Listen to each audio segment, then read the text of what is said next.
Triệu Lệ Dĩnh, 38 tuổi, chưa từng tái hôn. Hóa ra Phùng Thiệu Phong, người đã ly dị cô cách đây 5 năm, đã để lại cho cô một khoản tiền khá lớn.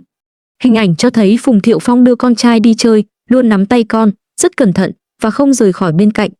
Sự kiên nhẫn và tình yêu thương trìu mến thể hiện rõ ràng qua những bức ảnh. Phần bình luận tràn ngập lời khen ngợi, cho rằng anh là một người cha tốt, không bỏ bê con cái trong suốt quá trình trưởng thành dù đã ly hôn. Thành thật mà nói, khi nhìn thấy những hình ảnh này, suy nghĩ đầu tiên của tôi không phải là Phùng Thiệu Phong thực sự giỏi, mà là làm thế nào Triệu Lệ Dĩnh có thể vượt qua được 5 năm qua. Nhiều người chỉ thấy sự nghiệp của cô ấy thăng tiến sau khi ly hôn, với hàng loạt phim điện ảnh và truyền hình được phát sóng liên tiếp, và sức khỏe của cô ấy trông vô cùng tốt. Nhưng ít ai nghĩ đến việc một người mẹ đơn thân cần có bao nhiêu sự tự tin để duy trì được nhịp độ như vậy trong ngành giải trí. Sự tự tin này đến từ đâu? Các tài liệu nêu rõ rằng Phùng Thiệu Phong với tư cách là người chồng cũ không chỉ chu cấp tiền nuôi con mà còn dành thời gian thực sự cho con. Anh ấy luôn theo sát con trai mọi lúc mọi nơi và xem con chơi đùa. Sự đồng hành này không chỉ là hình ảnh trên truyền thông, đó là một phần hữu hình trong cuộc sống hàng ngày của họ. Đó là điểm mấu chốt.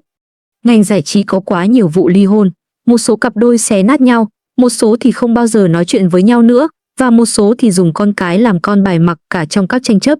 Trẻ em bị mắc kẹt ở giữa, trở thành những nạn nhân vô tội nhất. Triệu Lệ Dĩnh và Phùng Thiệu Phong đã ly thân 5 năm, bạn đã bao giờ thấy họ công khai buộc tội nhau chưa? Không. Bạn đã bao giờ thấy một trong hai người họ dùng quyền thăm nuôi con làm đòn bẩy chưa? Không. Phùng Thiệu Phong có thể gặp con bất cứ lúc nào anh ấy muốn. Khi Triệu Lệ Dĩnh đi quay phim xa, con của cô được chính bố chăm sóc, chứ không phải gửi cho người giúp việc hay ông bà. Điều này có nghĩa là gì? Điều đó có nghĩa là cô ấy không phải lo lắng trên phim trường về việc con mình ăn uống hay ngủ nghỉ có ngon giấc hay không. Cô ấy không cần phải liên tục kiểm tra video đào người giúp việc gửi trên điện thoại, và cô ấy không cần phải vội vã về nhà vào đêm khuya để kiểm tra con. Cô ấy có thể hoàn toàn nhập tâm vào vai diễn mà không bị bất kỳ sự sao nhãng nào. Có người cho rằng diễn xuất của Triệu Lệ Dĩnh thực sự trở nên ổn định hơn sau khi ly hôn, với chiều sâu trong các tác phẩm so với thời còn kết hôn. Tôi nghĩ đây không chỉ là hiện tượng không may mắn trong tình yêu, may mắn trong sự nghiệp thần kỳ, mà phần lớn là do cô ấy có một hệ thống vững chắc hỗ trợ phía sau. Trong hệ thống đó, chồng cũ của cô, Phùng Thiệu Phong, đóng một vai trò đáng tin cậy. Một chi tiết khác trong đoạn phim cũng rất đáng chú ý. Khi những tin đồn về Triệu Lệ Dĩnh và nam đạo diễn kia gây xôn xao dư luận, một người trong ngành đã lên tiếng nói sự thật, hai người chỉ có tương tác công việc và đã lâu không gặp nhau. Hiện tại, cô ấy hoàn toàn tập trung vào con mình. Đừng vội xúc động hay khen ngợi cô ấy vì sức mạnh của người mẹ.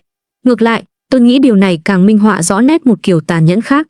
Một nữ diễn viên độc thân 38 tuổi, vướng vào scandal, đã không đưa ra thư của luật sư hay viết những bài đăng dài dòng để làm rõ tình hình. Thay vào đó, cô ấy viện dẫn một tiết lộ từ người trong cuộc, rằng cô ấy đã không gặp anh ta trong một thời gian dài, và trọng tâm của cô ấy là con cái. Điều này tương đương với việc sử dụng một định kiến để tấn công một định kiến khác. Người ta thường chấp nhận rằng, nếu một người phụ nữ được chứng minh là một người mẹ tốt, thì những tin đồn về đời tư của cô ấy sẽ tự động mất đi sức ảnh hưởng. Triệu Lệ Dĩnh hiểu rõ điều này và sử dụng nó một cách khéo léo, nhưng đây không phải là quân bài mà phụ nữ ly hôn nào cũng có thể sử dụng được. Nếu muốn dùng chiêu bài người mẹ tốt, điều kiện tiên quyết là bạn phải có một người chồng cũ không kìm hãm bạn. Nếu Phùng Thiệu Phong biến mất sau khi ly hôn, chỉ gửi tiền mỗi tháng mà không bao giờ xuất hiện, và các con khóc vì nhớ cha, liệu Triệu Lệ Dĩnh có thể vẫn làm việc trên phim trường hàng tháng trời mà vẫn yên tâm? Liệu cô ấy có thể vẫn tự tin viết những thông cáo báo chí về việc tập trung vào sự nghiệp như vậy không? Nói thẳng ra, thứ mà Phùng Thiệu Phong để lại cho Triệu Lệ Dĩnh là một bàn tay bí mật, nhưng vô cùng quyền lực. Bàn tay này không phải là tiền bạc, cô ấy có thể tự kiếm được, cũng không phải là tài nguyên, cô ấy đã tích lũy đủ rồi. Bàn tay này là một loại lưới an toàn, sẽ luôn có người có thể hỗ trợ cô ấy một cách đáng tin cậy khi cần sinh con. Thứ này đắt hơn bất cứ thứ gì khác. Trong một chương trình tạp kỹ gần đây, có một tiết mục kể về một nữ diễn viên nói rằng, sau khi sinh con, phạm vi vai diễn mà cô có thể đảm nhận đột nhiên bị thu hẹp. Cô phải cân nhắc các yếu tố như ở gần nhà và việc học hành của con, và không thể đi lại tự do như trước. Phần bình luận tràn ngập những lời khen ngợi như sự hy sinh của các bà mẹ thật lớn lao, nhưng rất ít người hỏi, chồng cô ấy đâu? Tại sao người ta lại cho rằng các bà mẹ phải gánh chịu tất cả những hạn chế này? Hãy đặt câu hỏi này vào trường hợp của Triệu Lệ Dĩnh, và bạn sẽ thấy rõ. Sau khi ly hôn, liệu cô ấy có cân nhắc đến việc các vai diễn của mình có gần nhà hay không? Không. Đối với Gió thổi nửa mùa hè, cô ấy đã đến vùng Đông Bắc Trung Quốc và ở lại đó vài tháng. Đối với bài viết thứ 20, cô ấy làm việc với đoàn làm phim của Trương Nghệ Mưu, nơi khối lượng công việc nổi tiếng là rất nặng nề. Khả năng làm việc chăm chỉ của cô ấy không chỉ đơn thuần là sức mạnh của người mẹ, mà còn là vì cha của con cô ấy ở đó để chia sẻ gánh nặng.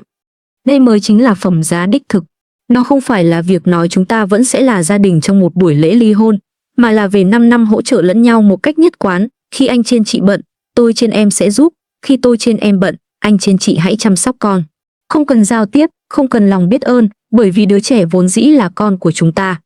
Ngược lại, những cặp đôi tiếp tục bòn rút sức lực của nhau sau khi ly hôn thực chất đang làm xói mòn cảm giác an toàn của con cái họ. Hôm nay bạn cáo buộc người kia không chu cấp nuôi con, ngày mai người kia lại tiết lộ bạn cản trở việc thăm nom con. Trẻ em lớn lên trong cuộc giằng co này không học được tình yêu thương, mà học được cách đọc hiểu những điều ẩn ý. Con cái của Triệu Lệ Dĩnh, ít nhất là hiện tại, không cần phải lựa chọn giữa hai người lớn hay lo lắng về cảm xúc của cha mẹ. Khi cha đưa chúng đi chơi, đó chỉ đơn giản là giờ chơi, khi mẹ về nhà, đó chỉ đơn giản là thời gian dành cho nhau. Sự thuần khiết như vậy là điều hiếm hoi trong các gia đình người nổi tiếng. Khi viết những dòng này, tôi chợt nhớ đến trải nghiệm của một người bạn. Khi cô ấy ly hôn, chồng cũ nói, em được quyền nuôi con, anh sẽ trả tiền hàng tháng, đừng làm phiền anh nữa. Lúc đó, cô ấy nghĩ điều đó thật tuyệt, cuối cùng cũng có được chút yên tĩnh. Nhưng sau này, khi con cô ấy bắt đầu học tiểu học, cô ấy phải nhập viện để phẫu thuật nhỏ và đột nhiên nhận ra mình thậm chí không có ai trông con giúp vài ngày. Cô ấy gọi cho tôi từ phòng bệnh và nói, giờ tôi mới nhận ra rằng một người chồng cũ chỉ biết cho tiền mà không bao giờ xuất hiện còn tệ hơn cả một kẻ thù có thể chiếm đoạt mọi thứ bất cứ lúc nào. Nghe vậy, tôi thực sự hiểu thế nào là một mối quan hệ cha mẹ, con cái tốt đẹp. Nó không phải là việc không bao giờ cãi nhau hay không có xung đột, mà là việc cả cha và mẹ đều có thể gạt bỏ quá khứ và tìm đến con cái khi cần thiết.